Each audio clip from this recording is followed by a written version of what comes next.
Hello, welcome back to the Mr. Arsenal podcast for a brief show. I think it'll be a long show today, this one, because I've got to watch along later on. But I thought I'd give my immediate reaction, basically, to Daniel Ek coming out. And obviously, he was on, for anyone that's living in the UK, he was on a CNBC stock channel, marketing channel, literally in the last half an hour. Obviously, talk about Spotify, but he was asked about his interest in Arsenal. And is it genuine? Is it just a publicity thing? Big up already. I've got Steve in the chat. Big up, Steve. Hope you're keeping well, mate. And yeah, he's basically put it to rest because he's obviously was asked. There'll be fans out there. I think this, as I said, a publicity stunt for your company to help drive your company up, basically. Nope, he's been quote word for word. He said he's been an Arsenal fan since he was 80 years old. He loves the club. He loves the place. He loves the history of the club and everything it stands for. And he believes he can bring back the glory days back to Arsenal.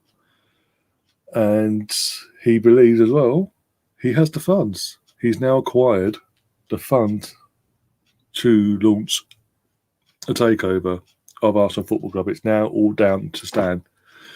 And people will say again, there will be skeptics saying, well, but he's doing it publicly. Why is he going out so public? Well, he has to, because like one of the hosts said, the club isn't in the public, isn't open to the public, as in is a privately run company as it stands under Stan Kroenke. It's not publicly run. So the only thing he can do to get fans on side to help him out is do what he's doing. And it is working. Let's be honest, it is working to an extent. But yeah, I mean, it's given me a bit of hope because obviously, to be honest, as you regulars will know and saw last night, I was a bit down. I was literally down in the dumps. I was livid. As you know, I let it basically.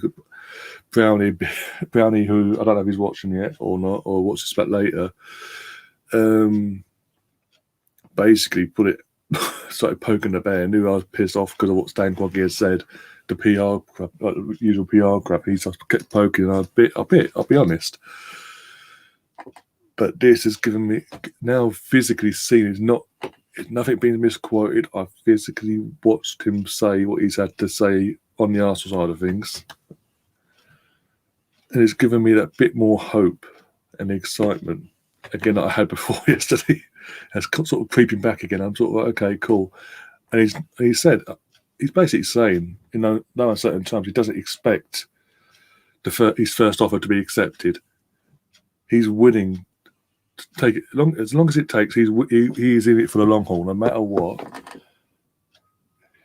One way or the other, he will buy Arsenal Football Club. One way or the other, no matter how long it takes. Basically, the timing is not an issue for him.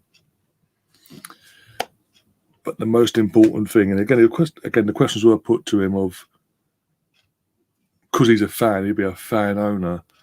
Obviously, that gets the fans on board straight away. And it must. They also ask, does it not irk you that obviously? And he's host, by the way, because it's CNBC. Obviously, anyone in the States knows it's an American channel, a sister channel, or brother channel to. It's all connected to Sky in one way or the other, basically. And they basically, in certain terms, one of the hosts basically that was asking the questions, basically, in no uncertain terms, made it quite clear how he thinks about what he thinks about the Kroenkes in general, and that ownership of not just Arsenal but other sporting franchises in the States. Sorry, was it the Denver Nuggets? Was it Denver Nuggets? LA Rams, they're down a soccer team, they called it. We played them a couple of years ago, didn't we? In our last tour there. Another bit, basically, owns a franchise from every different sport in the States, basically, and then come to Arsenal or European side of it. But the guy in no certain terms made it quite clear that what his feelings were on the matter. But he asked Daniel, what are your thoughts on that, though? Does that not irk you that, as a fan, there's someone at the helm of the club, running the club, that doesn't have that same desire and passion that you have, and that love for the club, and that wanting to win, and this, that, and the other, and doing everything he can. And he's basically, and again, political wise, politically he had to word it different, but he went, yeah, I'm a fan. First and foremost, mate, I'm a fan that loves the club, and I want to. If I'm the owner, I want the best of my club. Full stop. And but basically, the main gist of it, he has the funds, and he ain't gonna go away quietly. He ain't gonna go away at all. Basically, he is in it for the long haul. He does not care how long it takes. He is not going away. And I think we're going to the chat because Steve, again, good comment here actually, says, I agree that Eck has to make this public. Exactly. Because if there's like I think I might have said it last night. I can't remember where I've said things now. I've said been on so many channels recently. But my days, my fucking brain's gone mush. If Stan Kroenke hadn't made the club a privately run company, and it was still open, publicly run, an unprivate run company, like it was before, then this could have been done behind closed doors, and then at the last minute, oh, by the way, I've made a bid, it's been accepted, I'm now your new owner, hi, this is who I am. But because it's private, he can't, there's no other way to,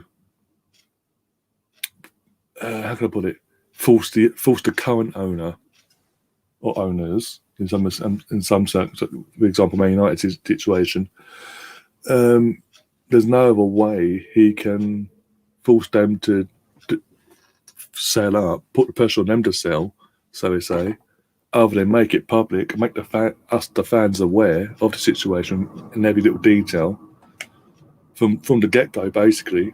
And basically, like I said last night, making it aware of what's going on, but putting a bit of responsibility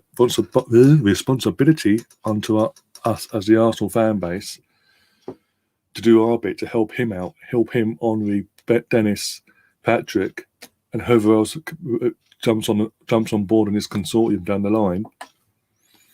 We've got to do our bit, basically, in no uncertain terms. And as I said, I'm very, very not very optimistic. I'm very optimistic that this will happen at some point. I'm hoping sooner rather than later. I don't want this to drag on for fucking years. Jesus Christ. Oh dear. But yeah, if this does happen, if and when this takeover does happen, he's saying all the right things. This is the thing. He's saying all the right things now. We've, as a fan base, sort of got to put our faith. I know we've heard all the PR for 11 plus years of Stan and all that. But there's a Fred Hervise who's actually, compared to Stan, got an affiliation with the club. He supports the club. He has done it. He's 38. For 30 years of his life, he's dedicated to Arsenal. He's been to Highbury. He's been to the Emirates.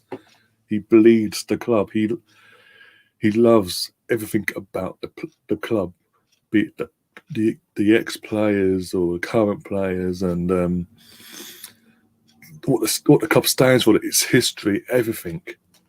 And I think that means that gives me, as a fan myself, a lot more confidence that if this was to happen, or not even if, it's when this does happen, because let's not get it twisted. Everyone has their price. Kroenke can say the club's not for sale all he wants, or Josh or whatever. They can say not for sale for all they want. Look, this is another thing. When people, I've got to admit, in the heat of the moment, I got a bit ag last night because of what he said. But having time to think about it since last night, basically, of course, Stan's not going to come out and say, yes, I'm putting the club, you know what, I've had enough, I'm putting the club up for sale. Because automatically, straight away, the money he sort of wants goes, and he doesn't then get that. He will never get that then. He'll have to settle for less and argue not make as much profit as he would have done, he could do. If anything, it's a negotiation chip straight from the off. Because, again, as I said, everyone has their price. Everyone in life has a price. Stan has a price. I don't care what anyone says. He has a price. And Daniel wouldn't waste his time. Daniel would not be wasting his time. Henry, Bergkamp, and Vieira would not be wasting their time putting this all together if they didn't believe this is possible, this is doable. And I was watching the Red Cannon channel a while ago, back in the last day or so, and he had a guest on, and I was talking about obviously them. Henry, Bergkamp, and Vieira must know people, or obviously know people inside the club that could have a bit of an influence, so to say, have the inside track. And straight away, I went to chat. Yeah, well, they know Edu, who's part one of their ex teammates, who's part of the setup there. Perez is still there.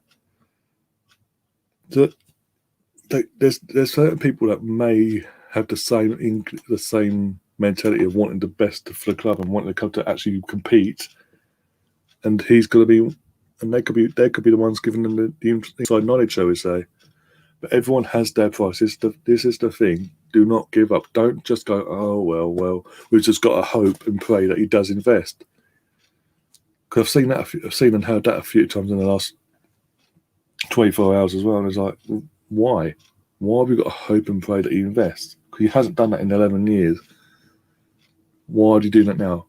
And then if Brownie sees which is in the comments, oh, but he's only been full owner for 3 years. Okay, well, in the last 3 years, what has he actually done?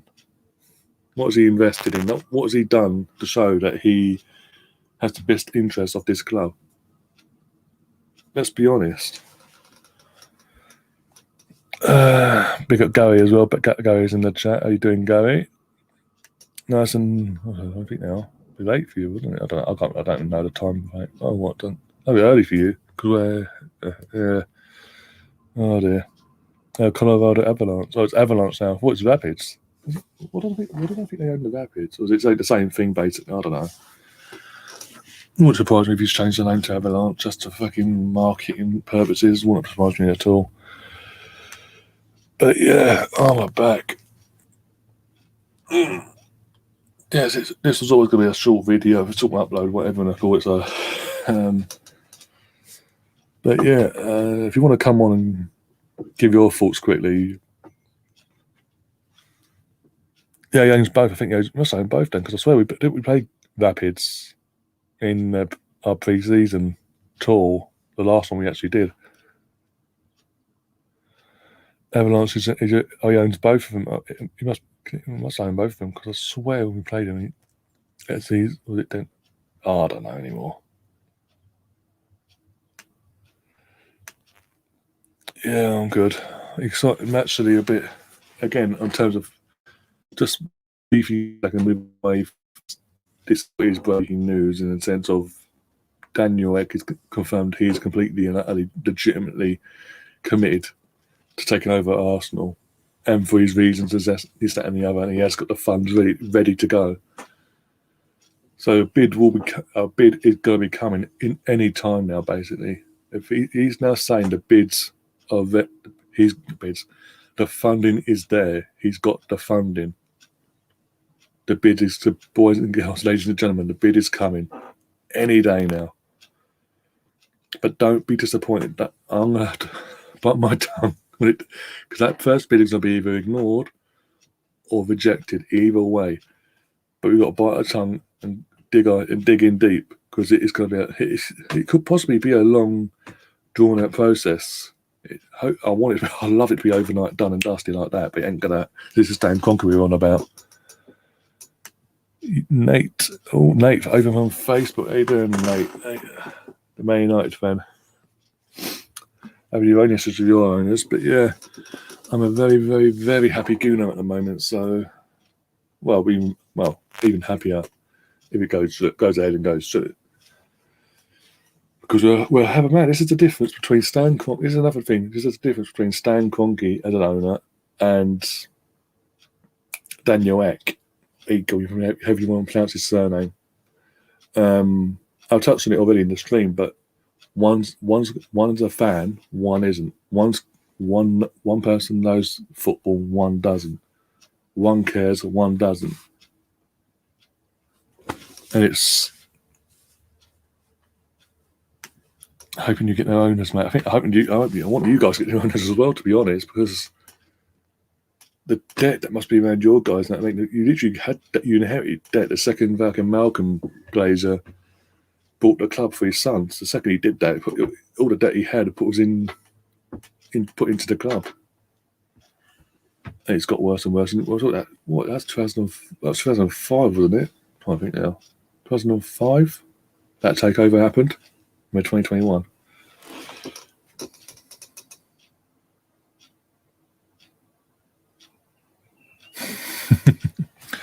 People are saying that 12 owners will try the Super League again, but I cannot see them getting the money that they want without guaranteed with no relegation.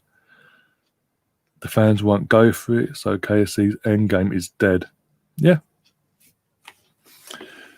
And they make that, again, in terms of the Super League itself, in terms of it being resurrected in the next few months, I would have believed that could be possible if the Barcelona president, Juventus' guy, but mainly he said Lucas Perez, but mainly Perez, of the Real Madrid president, mainly him, actually went into the shadows, so to speak, and weren't doing what they are, or especially in what he's currently doing, currently saying that this is going to go ahead one way. He's digging his heels in so much against UEFA, and UEFA, it could get to a point where UEFA will just fucking sanction Real Madrid as a whole, and it'll fuck them over even more. And it'll to a point where the clubs that had pulled out, what was it, the 9 clubs that had pulled out, will remain out of it and not get involved, because that'll be the ultimate, like, nail in a coffin, so to speak, in terms of immediate here's a new format sort of thing in a few months' time. The longer Perez keeps digging his heels in and mouthing off the way he is, to not just UEFA but everyone that's pulled out as well, it's going to put them. It'll put them off. It'll delay the resurface of this campaign, basically, to launch it. And I've also heard rumours, just touching on that as well, that it was Stan and Josh's plan to enter this Super League, the format that was in place, obviously. And with that, and obviously because it'd be a 23-year guarantee of being in a European competition of some sort, no matter what, that the value of the club will go skyrocket, and they'd fucking sell up there and then. That's what I'm hearing. That was their initial plan. That's been leaked out. So yeah, but not Luke. Why keep saying Lucas Perez? It's like Perez, the Madrid president, is not helping things for Kroenke in general. The longer he keeps mouthing off and doing what he's doing since last week, the less likely this Super League is going to make a resurgent comeback to our shores and whatever under the current structure, basically. Or you know what I'm saying? And that will, and depending on how long they've then got to delay making a comeback on that, will they think, well, is it really worth it? Because in the meantime, we're risking the value of the club itself going even worse because they're going to sacrifice. Because there was a sacrifice. If they think it's an immediate fit comeback, they'll sacrifice it a bit longer a bit longer. I think this summer will be a complete write-off basically in terms of the transfer window and all that, and the season next season will be another write-off because of that. And they'll just dig their heels in that way. If they think it's going to be another 2-3 years before they can actually bring this back to light, they might just suck it up, make a deal with Daniel Ek or whoever, and then go, okay, bye bye, and then just do what they're doing at the moment, without the hassle of owning Arsenal, to do what they're doing at the moment, and go back to the States full time and be fully concentrated on LA Rams, because that's all they're interested in. Of all the franchises he owns, that's the only one he actually gives a shit about. And even they ain't performing as anywhere near as good enough.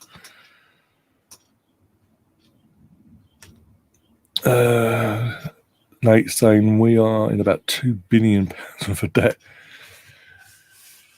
Oh my days! But this is another thing. Because obviously, Man United fans have never wanted the Glazers to be owners. They've always wanted them gone. Obviously, being an Arsenal fan, being a neutral, I don't know the ins and outs of Man United on a daily basis. Obviously, you might know a bit more than me, Nate. Has there actually been any approach from anyone to want to buy the club since 2005 till now?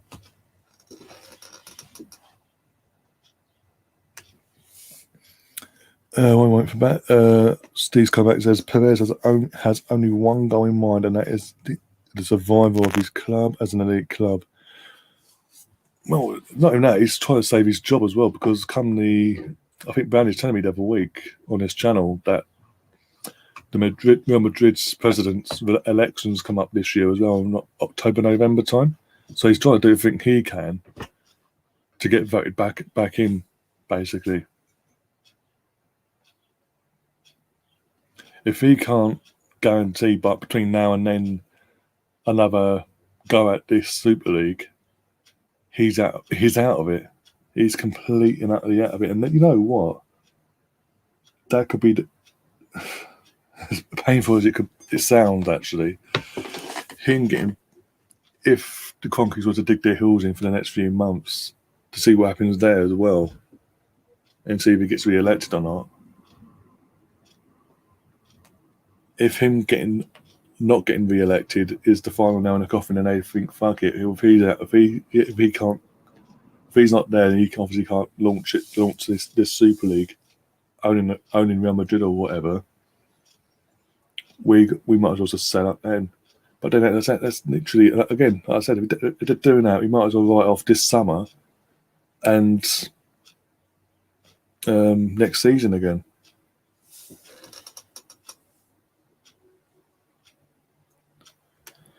Taib, we don't know how much truth is in the supposed. Taib, literally, I don't know if you've known, but Daniel Ek has had a live, and I've watched it live, interview in the last hour. Now, yeah, in the last hour, he was on CNBC, the marketing channel, whatever you want to call it, and he was not only, obviously they spoke about Spotify, this, that, and the other, and what the plans are going forward for that, but it was also because of what's going on in the last few days. He was asked about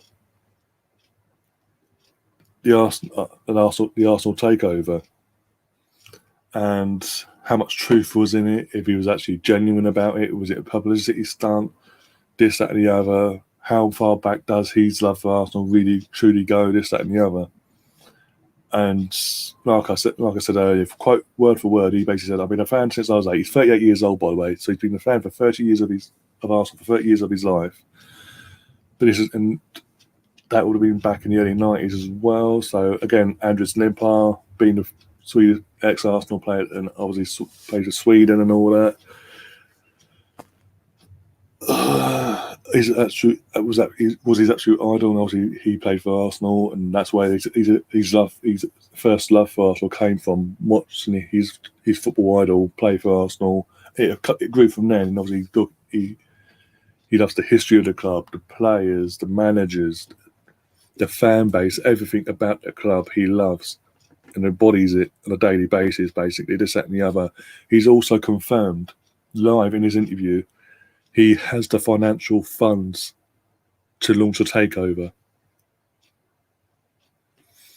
And he's also confirmed he just wants, as a fan, like any fan would, he just wants the best for his club. And he believes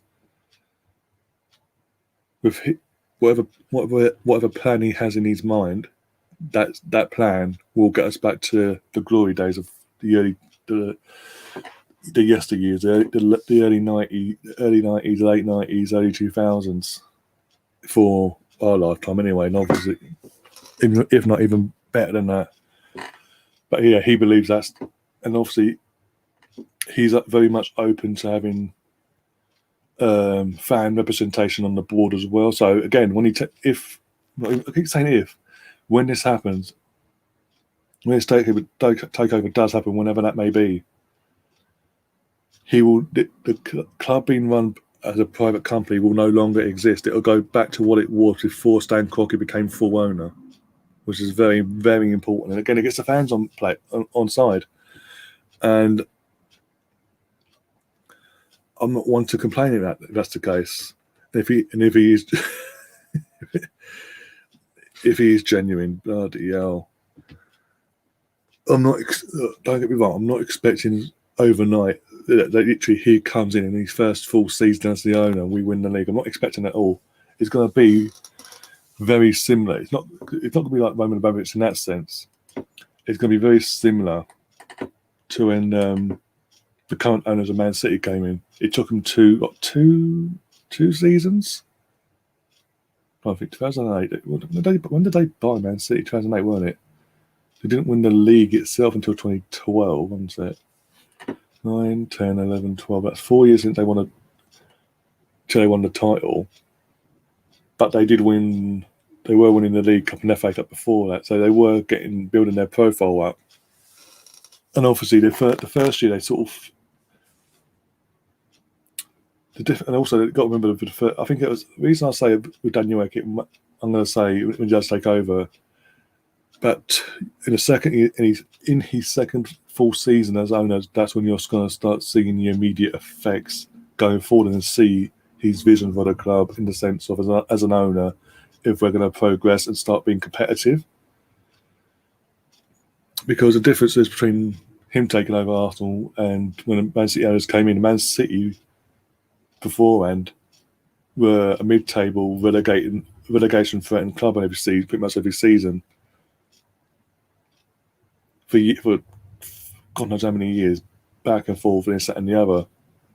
They literally have a recent history in the early 90s, of being back to back relegations before they then climbed back up the league and got the league tables and got back into the Premier League and all that. So that first year, they sort of, even though they had the money and all that, they were still sceptical. They still didn't believe. Lukaku himself came out in their first proper window, their first full window, because they came in at the back end of the summer window. They took over. They got Fabinho in, I think, by the skin of their teeth somehow at the last minute to send a statement out. But then with that, they still didn't believe in the project and their ability to attract the big names to Man City at the time, because Kaká was immediately linked, and it was all but done pretty much. That Kaká to Man City from AC Milan, but Kaká himself came out and said they didn't believe in their project. They didn't believe they could have me. They couldn't believe it was almost done. And he sort of at the last minute went, you know what, I need to go somewhere where it believes in their project, basically. Big up Neil, by the way. Let's hope we see the back of KSC soon. I hope so. I think this. I don't know if you've watched it yourself or seen the clips that are now going on Sky Sports and all that, or whatever, or doing their rounds on social media probably.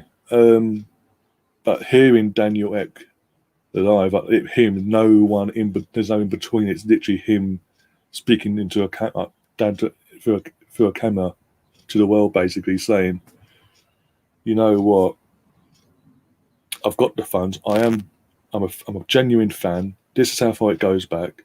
Da da da da da. As I said, got the funds as well. The funds are there, ready. We're ready, up and ready to go now. So the first bid is coming. Basically, he's basically saying the first bid's coming any day now. Basically, that's everything he had to say. Gives me so much. He's giving me a lot more hope. This can be done. This is going to be done now. And it's like I said before, again, he's probably just come in, Neil.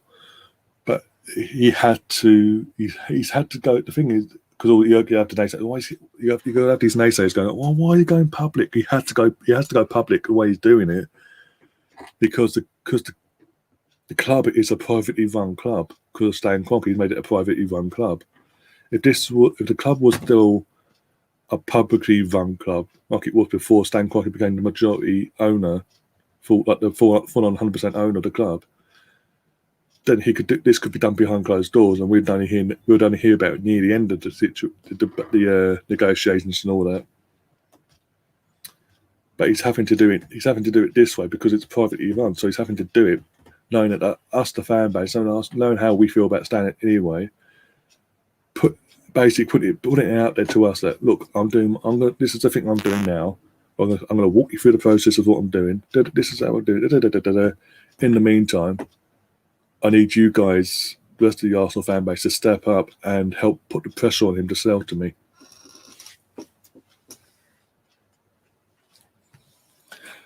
I've not seen that. I would put it up, but then CNBC or Sky will come after me probably. I would share it if I could. Oh dear. I have not seen it, but if he brings in some legends to sit on the board, well, that can only be a good thing. Well, this is another thing.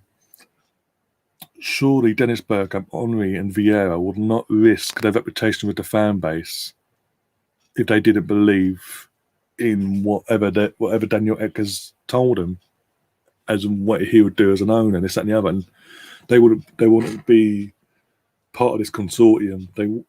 It's already put out there basically. Whoever's part of the consortium was obviously, so he's not going to have the 100% of the shares, and basically whoever's going to be on the consortium will have a percentage of the shares themselves. He's also going to give shares to the fans as well to bring them back onto the board, so there's fan representation on the board. So he's saying all the right things that are going to get us on board. And I do believe. The thing is, due to the fact that he is an Arsenal fan himself, I do believe in what he's saying. I've no reason not to. The difference is, the reason I don't believe Stan is because not only have we had 11 years of the same PR put out year in, year out, no matter what. Stan and Josh aren't Arsenal fans. They are not football fans. Or soccer in that how they put it about. Now again saying exactly right. They must have looked into this before making the final decisions. Yeah. They must buy into his vision. Exactly. They wouldn't risk, as I said, and as you're basically agreeing with me, they wouldn't risk their reputation with the fan base. And then again, there's not just. I don't think it's our fan base in general. There's the naysayers. It's the ones that are like a bit skeptical. Yes, the three of them have coaching history. Two of them wanting to be managers or head coaches or whatever in their careers. Dennis Bergkamp wants to publicly come out and said he wants to be a coach, get back into coaching at some level. And obviously, if Arsenal can corner, quite happy to at some point, this, that, and the other. But this would put the squashes in it. But you know what? I don't think it's a problem if they came in and they became board members instead. I don't think that'd be a problem for them. And if they at some point down the line they decide to change their mind and decide to go back into coaching, either coaching itself from Dennis Bergkamp's point of view or head coach role / manager's role for Henry or Patrick Vieira, they can.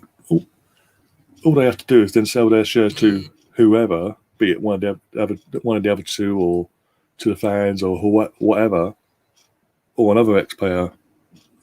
That's all they have to do, and then they can sort of move on because then there's not that impartial thing, but I don't see them doing that because there is, again, it's the club that's, for all three of them, it's a club that's gave them the most success in their career. Let's be honest. I mean, Vieira, I mean, no disrespect to him. When he came to us, no one had heard of him. We obviously came, I think it was AC, weren't it?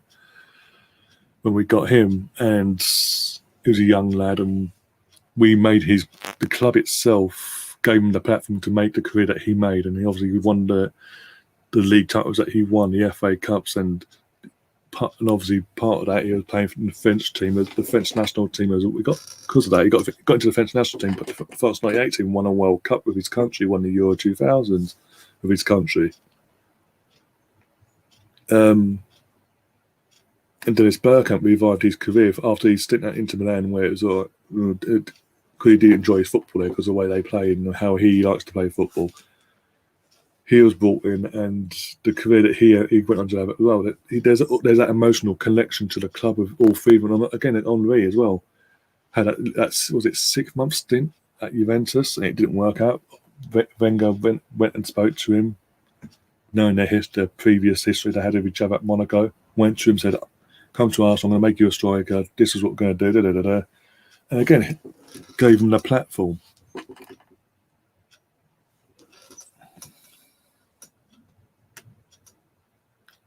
I think so. Yeah, exactly. In terms of referring to Patrick Vieira there. Put it this way, it can't get any worse. It can't. That's the thing. The reason again, I'm going to keep repeating myself now. The reason I'm sort of optimistic when this happens, when I'm not saying if now, I'm saying when this happens, when Daniel Ek and Bergkamp and Henry and Vieira and whoever else jumps on board this consortium at whatever point become the owners of Arsenal, I actually believe that they have the best interest. They'll have the best interest of this club at heart. They'll do everything they can to get us back to winning league titles and back in the Champions League and competing for the big prize in Europe. Because not only their football men, as in Dennis, Thierry, and Patrick, but they're all fans. All four of them are fans of the club. They all love the club. Full stop. Period. It's just, and that's the difference between allowing someone, a potential new owner, to come in and say, "This is my plans. This is what I want." Saying what he's saying, basically, that he wants to get the club back to its glory days and all that, and winning league titles, and just hearing the same PR for the last 11 years.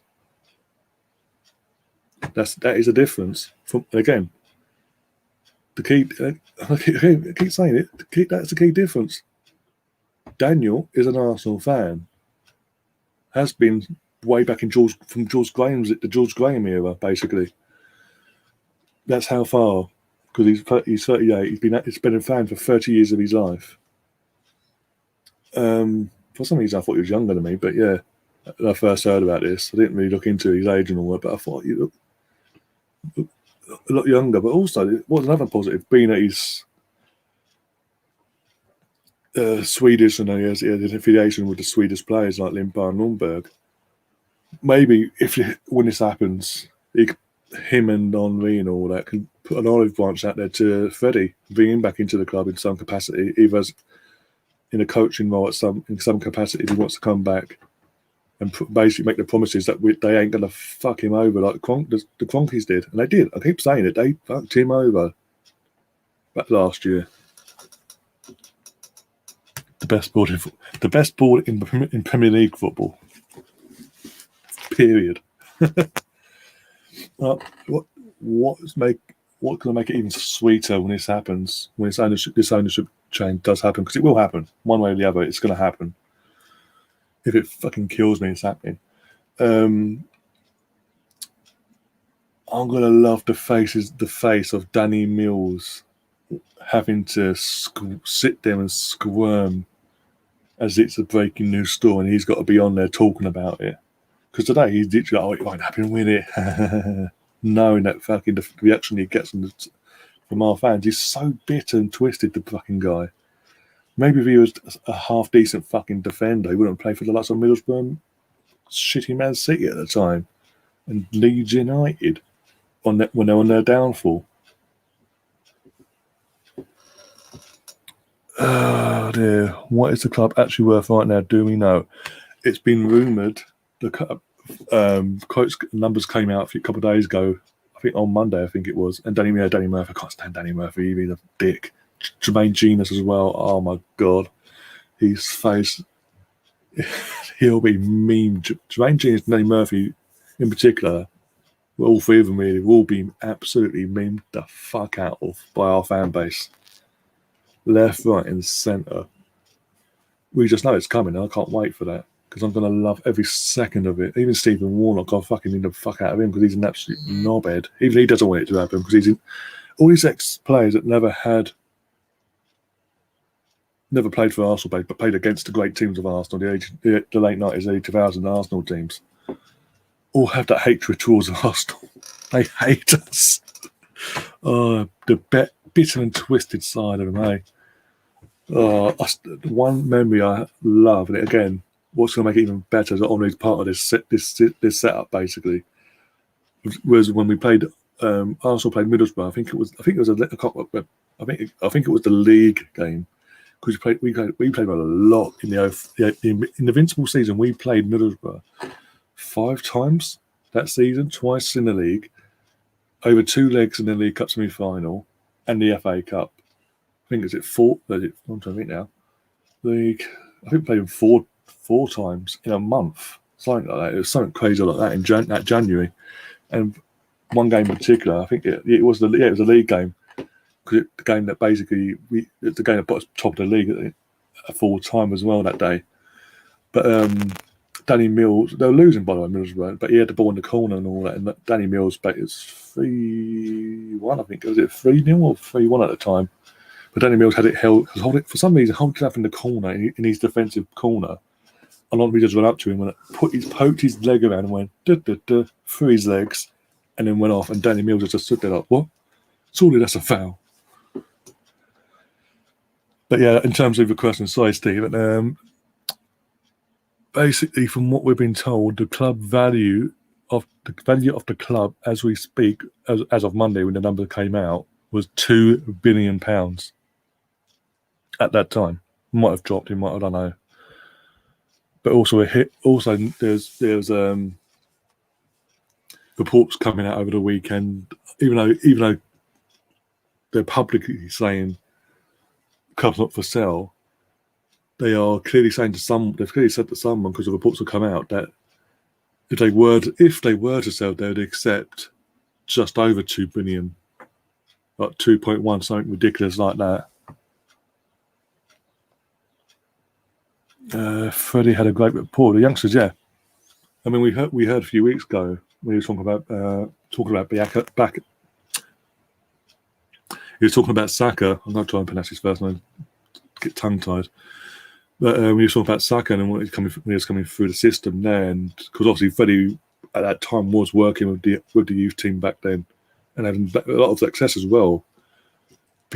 And he was saying, yeah, I had a great rapport, and obviously because of the position I played as an Arsenal player, like the likes of Saka would come over to me at the end of every game or every training session and say, "Hey, boss, I think I had an okay game, but I think I can do better. Where can I improve? Can you help me out?" Da, da, da, da, da. And because he was so approachable and so hands-on and genuine as he is, as we all know him to be, the kids loved him. And the fact that I think what adds to it as well is that the guy's a club legend, and he's been the way he was with them took him by surprise because, as I said, he's a club legend. Won the FA Cups, the league titles of Arsenal, and when you see other players from other teams that have done that, or not even one half of what he's done, had that arrogance about him. He has none of that, and they loved him for it.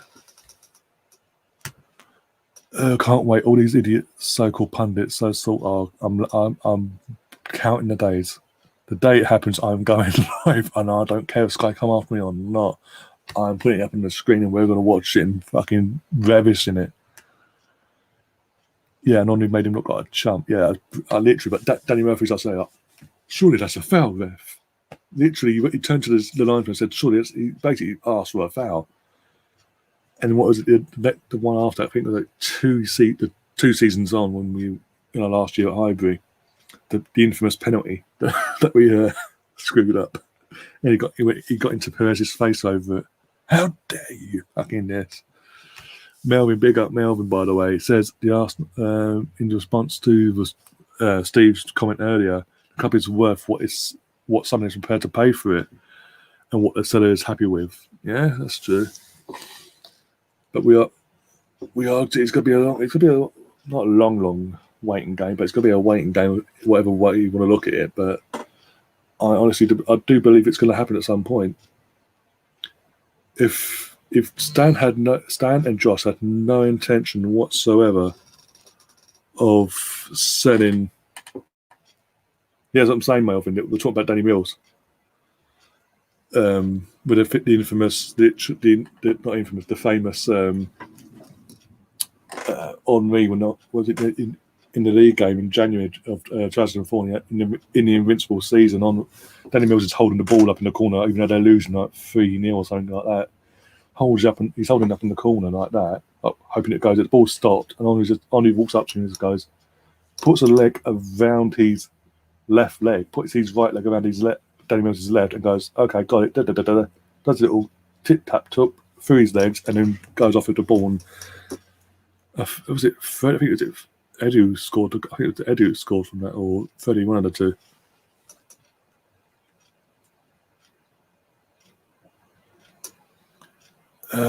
Adam in the chat says, "Do you think Daniel Egg is scamming the club for publicity?"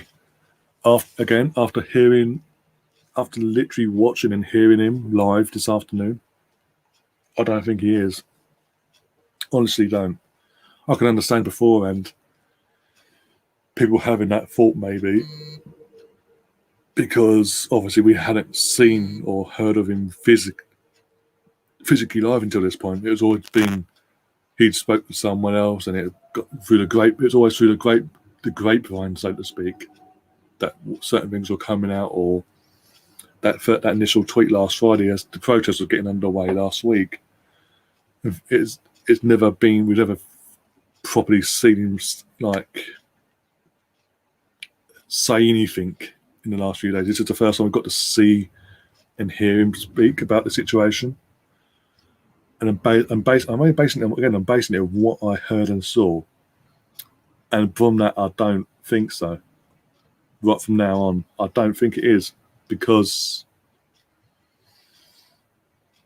he's got nothing to gain from now on in. He's literally put everything he's saying now. He's put everything on. He's literally just he's laying everything on the table now and saying, "I'm ready. I'm ready to go to war." Basically, with Stan,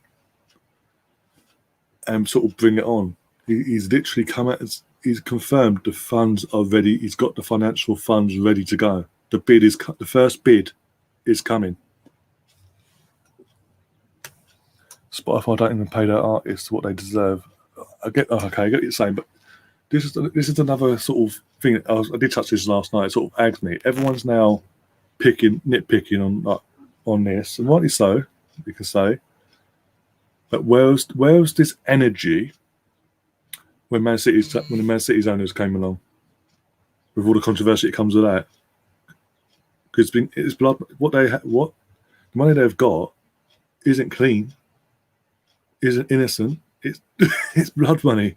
And if you look at all the politically correct shit the PC stuff that's going, or not the PC, all the shit that goes down on a daily basis over there as well, in their respective country, and their wide held beliefs on certain things compared to us.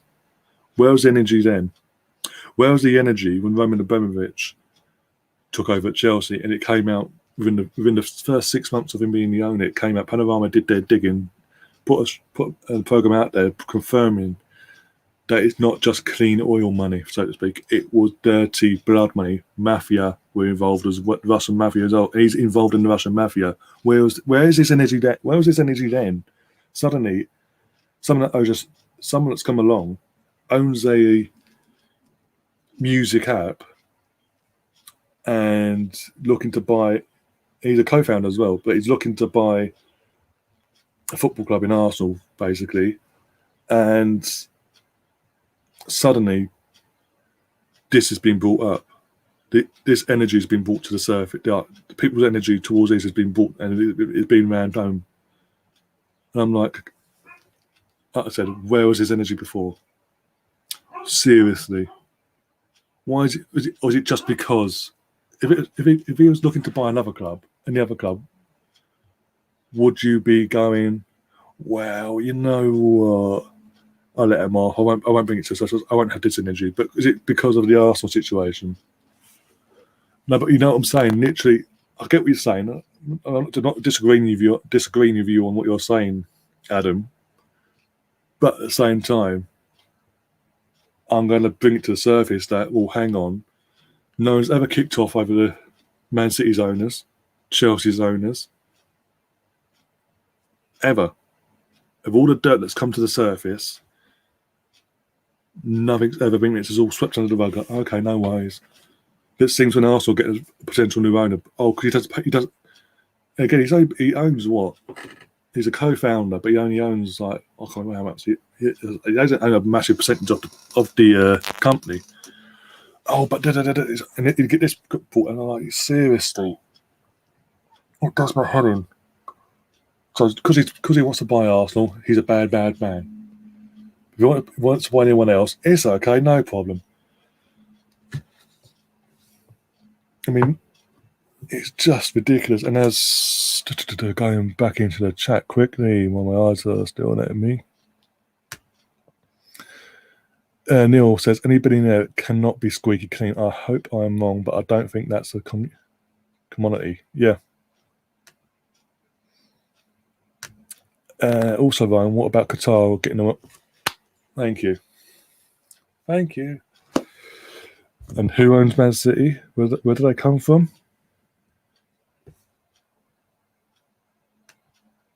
As in area-wise, they're close to Qatar in that sense. Before anyone goes, actually,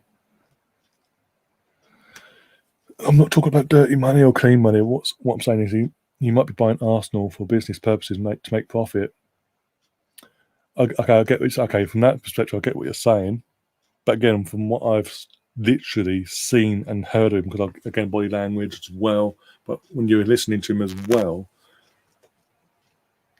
Henry, again, I don't know if you just come in, Adam, but Henry, Bergkamp, and Vieira would not risk their reputation with the fan base if this was just another Stan Kroenke situation. They wouldn't risk it because the backlash that comes back on them.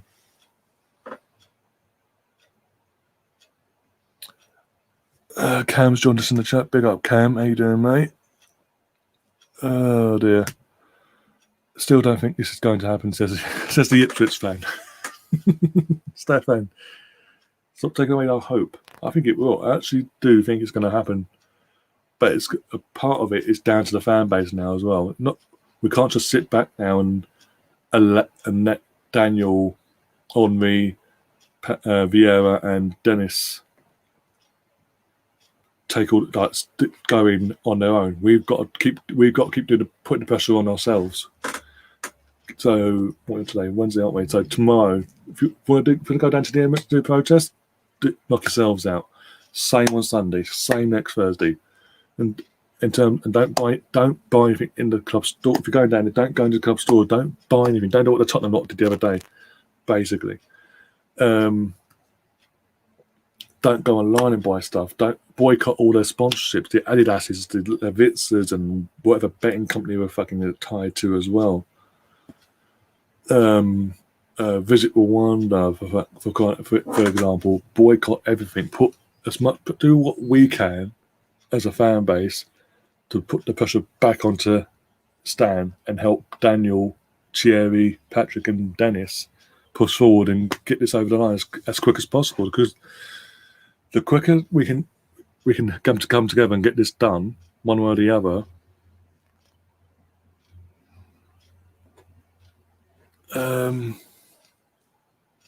the quicker we do come together like that, the quicker this takeover happens, we may have a decent fucking transfer window. God forbid. I'm sure. And also, staff that are already laid off. James mentioned it the other day in the podcast he did on Monday night. The staff that were laid off will hopefully be reapproached by the new ownership to come back on board, basically. Hopefully. That's what. I'm sure it's for profits as well. He's a businessman. Oh, of course he's going to make profit. That's the thing. Every owner makes profit. There's no owner of a club in the Premier League that isn't going to be making a profit. Roman Abramovich, he invests heavily, not just in the playing squad, in the club in general, but he still makes a profit. The Leicester City owners, look what they've done. Not just the recruitment, but what they do in the community, even the club itself, like the investment they put in, but they're still getting their money. Making money out of it. All clubs make money out of the club. It's just the way you go about doing it. There's a right way and there's a wrong way, and the way Stan does it is a wrong way of doing it. Let's be honest. And if he's an astute businessman, like he claims to be, he'd make the more successful we would be as a club if we were competing and winning league titles, for example, and being in the European competition and going deep into the competition, like semi-finals of the Champions League, for example. The more money he would actually make as well. He would actually make back money. There's an irony behind what he's doing. If you look into it. Melvin, has anyone mentioned what anniversary it is today? No, they haven't actually. I'm going to allow you to do that because it does tie into things coming very, very soon. But yeah, I'll allow you to confirm. Because, yeah, I do believe Eck could convince Dan to sell in the future, but he'll need another one. He'd need more than one. I think, no, the thing is, I think that's, again, in any business, you go in with a first bid. It's that tempting. That's that.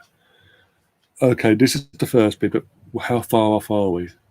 Basically, you never go in with never really go in with a first bid and expect that to be accepted straight away, or that's all he's prepared to spend.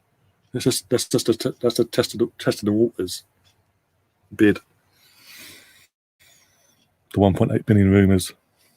Big up Anthony as well. How you doing, mate? Is a Tyrone. Eck in, Kroenke out.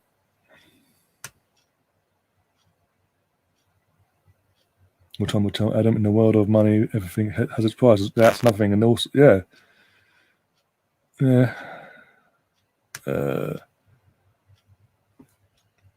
Stefan saying, I hope it does happen, but Stan, the misogynist, would not sell just to piss the Arsenal fans off. But the thing is, doing that means that we'll then boycott. We'd actually then do the things of not going to the game, not buying the merch, not buying this, that, and the other that would affect him, not put money in his pocket. And also the value of the club by doing that goes down, and the likes of Sky and BT are not then breaking their necks to show live football games with us in it. They won't break their necks, so he'll be losing money.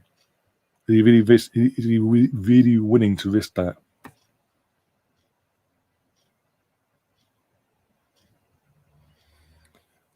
Adam says Man City are owned by a state. You can't compare that to an Arsenal. No, what? Oh my God. Right. We all know that's they're owned by a state. That one guy, obviously the face of it all, of the entire sort of he's the face of it all. But what I'm saying is, even they run Man City as a business. Leicester City run the club as a business. Chelsea, Roman Abramovich, okay, taking out the equation, that take Messi out of the equation for a second. Roman Abramovich, he's a one man on his own sort of thing. He went in there, one man on his own, for example. He runs Chelsea, even today, he runs from day one till now, runs it as a business. He invests in that club, not just player personnel. The ins and outs of the running of the club, it's always money. Everything that happens, everything that goes on in and around the club, it's his money. No one else's. There's not loans here, there, and everywhere. It's his money he's investing. But because of the on-field success they've had over the years, he's raked that money back in the process. So he's happy to then re-put every now and then, put back into the squad or put back into the behind the scenes stuff at the club.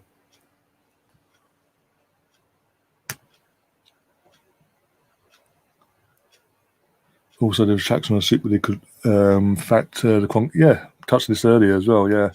And Melvin Inca, 51 years today since we won the Fairs Cup at Highbury. I think was it Fairs Cup? That was Anderlecht. It was Anderlecht, wasn't it? Second leg on home turf as well. Couldn't beat it a nicer way. And then a year later, we do a league and cup double, which is coming. That anniversary is coming up soon as well. Very, very soon. So all I'm saying on that. Cam's asking, what's your score prediction for tomorrow? Well,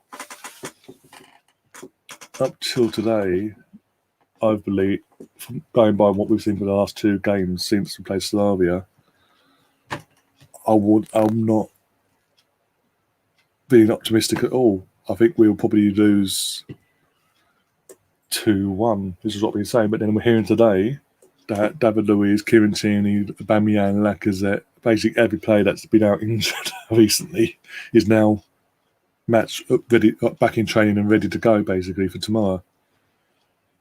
And if that's the case, if we have a fully fit, well, not fully fit squad, but the likes of Tierney back at left back and the choice of Aubameyang or Lacazette, and Xhaka alongside Thomas Partey, for example, David Luiz back in the back four, helping out guide it and this, that, and the other. I could see us actually winning this 2-0. It all depends on how. It all depends on that, basically. We could go one or two ways depending on what. Come back and ask me, Cam, tomorrow. We'll go live for the watch along, half hour before the game kicks off, and ask me then when I know the lineups. Because then I'll give you the actual full on committed score prediction for that. That moment, I'm going to say I'm different. My heart says 2-0 Arsenal. My head's saying 2-1 to them. But you know what? As long as we're getting away, if we can come away, look, even if we come away with a 1-1 draw, like Chelsea did last night against Real Madrid, if we come away with a score draw massively benefits us going into the second leg because it's in our hands. Then we've got one hand on that final sort, so to speak.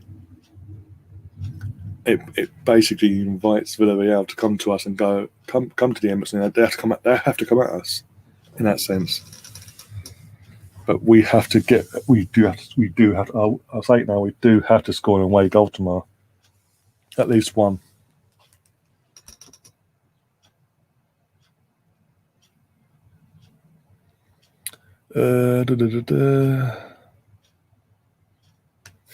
I was over negative 2 months when that. I was there with a few baby shams in my pocket. Baby sham. Oh dear. And Stefan saying nothing wrong running a club like a business. Got to speculate to accumulate. Roman has done it well at Chelsea. To be fair to him, any kind of owner, any fan would welcome. Exactly. And again, listening to what Daniel Ek had to say earlier, it does seem like that sort of model is what he wants to do at Arsenal. Maybe not exactly the same, but you know what he's getting at, basically. He doesn't want to run it the way the Cronkies are running it, basically. Which can only be a positive in my eyes. I don't know about you. Oh, dear. I had to celebrate, Neil. Oh dear. We'll find out, won't we, over the next week or so, if we get to the final, obviously. Bloody hell. We will get the official full Melvin if that's the case, if we get to the final. Jesus Christ. Oh dear. Perhaps we might get to see a preview of your dungeon as well, Melvin. Oh dear. Before we wrap things up, yep, we must be in a position where they have to score. That will leave them open for us to pounce. That's the theory anyway. Yeah, exactly. Can't do much more than that. And with that, I'm going to wrap things up because I've literally now got to go and do myself some dinner and get myself ready for later on. I will be back for the Champions League watch along between PSG and Man City. We'll talk a bit more about this situation and Arsenal in general. And yeah, if anyone wants to join me for tonight's watch along or tomorrow's watch along, do let me know, and I'll send you an invite, and we'll get that sorted. What will Arsenal fans talk about after Kroenke's gone? Hopefully competing for league titles and winning league titles, Stefan, and getting back into the Champions League and competing in that Champions League level. Also, Neil, before you go, actually, how can I? Because I do want to invite you on. I do want to have you on the podcast at some point. How do I contact you now that you're in Twitter jail? Oh dear, gotta laugh. Yeah, only the positives can happen if Kroenke pisses off.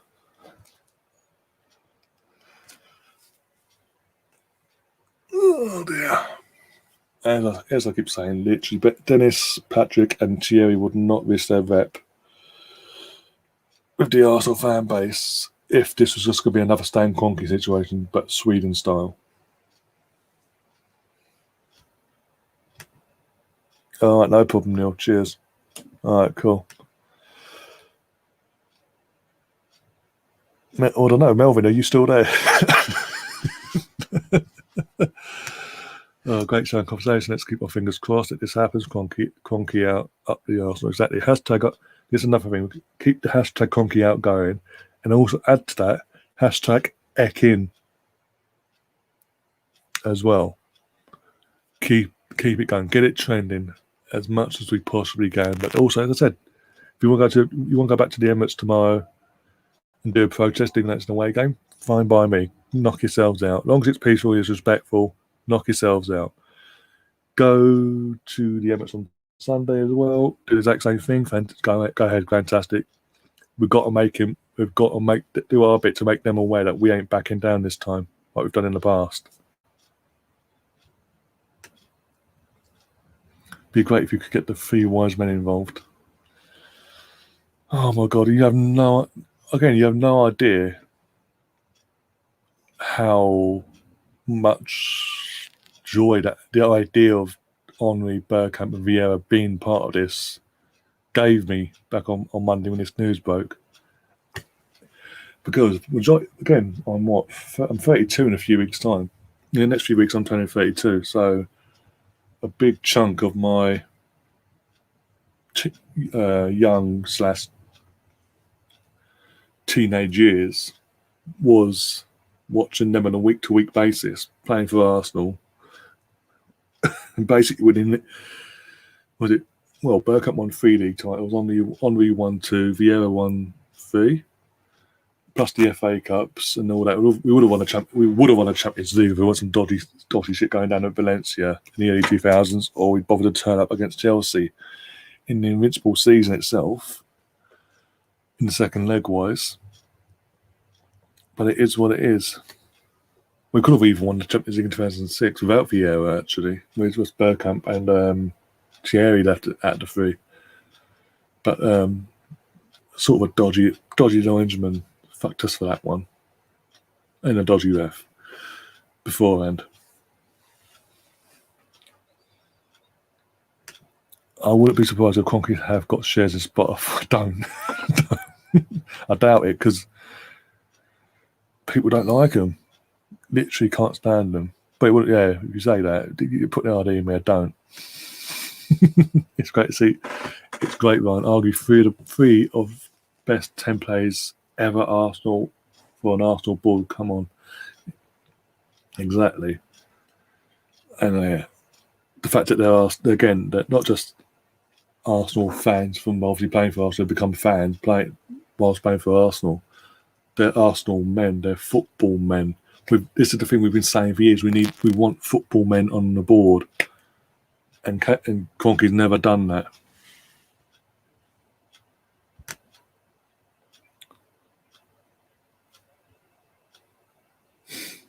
Of course, I have an idea. Oh, Arsenal fan site. On Arsenal fan sites all the time, Kroenke is a nightmare owner. Just a tad. Kroenke just walks butterfly. Don't even try. Don't even try that one. And yes, Melvin, what's up? Ain't said nothing to me. That's cool. Let's check my social media whilst waiting for Melvin to come back to me there. Before I back things up.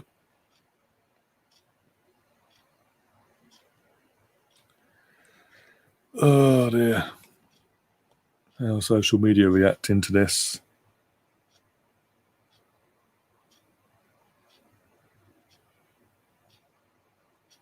Have a look. Oh. Adam says that Turkish AFTV is Kroenke's biggest critic. Even he is sceptical. They might even buy shares in Spotify to punish Arsenal fans. But this is the thing. Daniel Egg he's a co-founder, he's a part owner of Spotify. He's not the sole owner / founder of Spotify. So even if they did, they'd literally have to buy it into part of his shares to have some sort of relation back to Arsenal. Basically. Leave us all in suspense. Yeah, exactly, Melvin. That was a bit of drama. Oh dear. The Kroenkes are stubborn and have never sold a sports club. The difference is between us and the other sports clubs they own, franchises, whatever, is that we're not American based. All the others are American based. There's less reason for them to hang on in that sense, in terms of geographical location. Oh, Melvin, where have you gone? Seriously. Oh dear. This wasn't meant to be this long either. It was only meant to be like a 25-30 minute fucking stream. Oh dear. Melvin, where are you? I swear, if he said my name to get my attention and disappeared. Oh, days.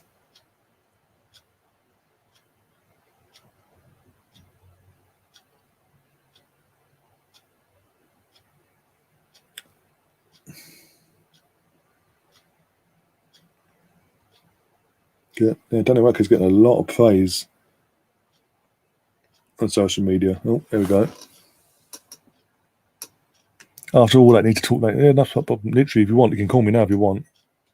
My microphone is now working on my phone. It decided it wants to work again, so you can call me. You can call me if you want. Once I've ended this stream, if you want to. But yeah, right, here we go. Last comment. They bought the club for around 600 million. Now the club is worth over or around 2 billion. Why would they sell the club at this point in time? Because they're on a risk. Because of the club. If you add into the situation where the club is and a pandemic, there's no end in sight sort of thing. You can't exactly say when that's going to come to an end fully. Put them together and put the value of the. In a minute, Melvin, calm down. Bloody hell. I said when I finish. Give me 2 minutes. I'm not saying now, but when you basically, how can I put it? Put all that in together. Put that all together. The club, the worth of the club will devalue, and is he really going to risk that happening and then not getting what he could potentially get now and possibly get less? Oh my days, Stefan! Yeah, you gotta do that.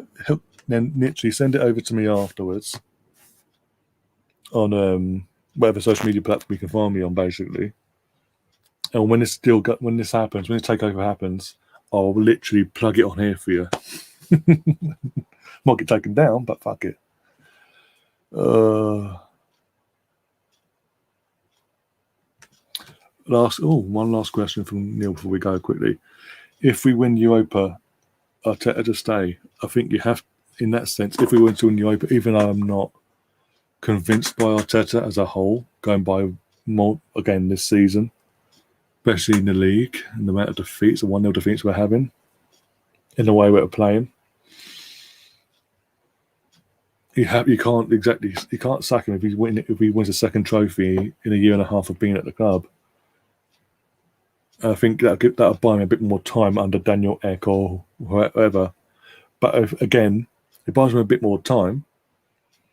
But if we have a similar start to the next season as we've had this season, or worse, he will be out the door. He could be out the door by about October, late October, early November.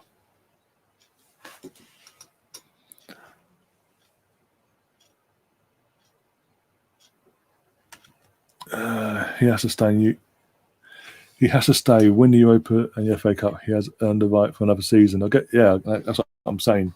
But if my addition to that, as I just said, is if we then start the new season and it's a worse start than what we've had to see this season, or similar, he could, especially if it's a new ownership, if it's under a new ownership by then,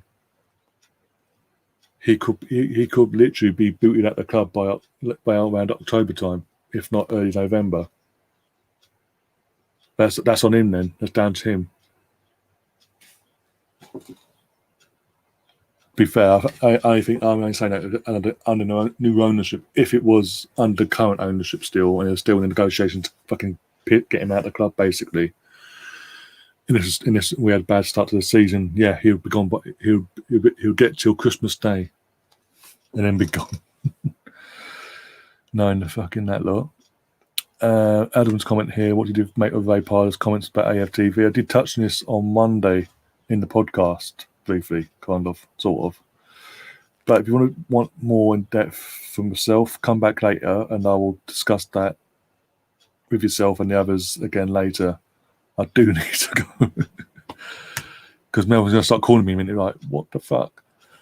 Winning the Europa League is my biggest fear. It will be worse than winning the FA Cup last year.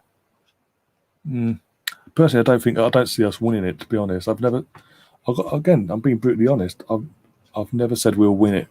I believe that we will win it. We can win it. Of course we can win it. We've got 1 in 4 chances of winning it. But I don't believe we will. Because we're consistently inconsistent. Just look at our last 2 games since we played Slavia. Exactly, Neil. Exactly. Right, I'm going to go. I'll see you literally 10 to 8 this evening. PSG versus Man City will obviously be covering the game, but also if you want to talk about Arsenal still and the developments that come out in the next few hours as well, so be it. That's what we'll be doing as well. And if anyone wants to join me on the stream, let me know and I'll send you the link. And until then, guys, as always, up the Arsenal. Come on, Gunners.